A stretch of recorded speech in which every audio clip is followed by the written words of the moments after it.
With each stroke of the paddle, 58-year-old Joe McKay is reconnecting with his Métis ancestry. You know, my great-grandfather 5 generations ago came in this exact same canoe route, and that just happened to be by circumstance.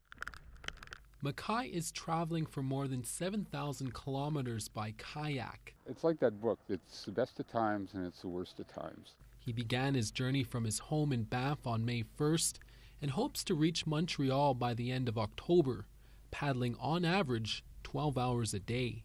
Well, it started out as midlife crisis, pre-planned. So, you know, like 15 years ago, I wanted to do one more big trip before I was too old to do one more big trip. And with 30 years of experience as a mountain guide, McKay made sure he came well prepared. Right, what I got here is a wheel kit. So for stuff like dams and things like that. Right, you have here's a big dry bag, and then my bug out bag, which has got sunscreen, emergency blanket, sat phone. From hypothermia temperatures to high winds, McKay has faced every kind of element Mother Nature can throw at him, including the difficulties here in the Qu'Appelle Valley. The section between Buffalo Pound and Lumsden was a nightmare. I mean, it was, you know, I must cross 30 beaver dams. Makes you wish you had a beaver skin hat and they'd come back into fashion after a while. The route he is traveling on is also one of the many routes Métis fur traders would use to ship their pelts to the Hudson Bay Company in the late 1700s. And they would mark it so they could see it from a distance as they were paddling.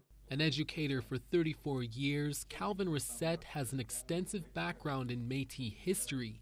He says many of the country's first fur traders were Métis and French-speaking First Nation people. You know, we're going through this Canada 150 right now, and you see lots of this is my story. You don't see too many people talking about the fur trade story, and you don't see too many people talking about buffalo hunting stories and things like that. Back in the valley, McKay will continue exploring his ancestry. I'm near as tough as they were. They were Cape in the days when the boats were made of wood and the men were made of steel. And one day, make it back home to his family. For me, I mean, if you're looking for one good trip, that's a good trip. Chris Sinachkate, CTV News, the Qu'Appelle Valley.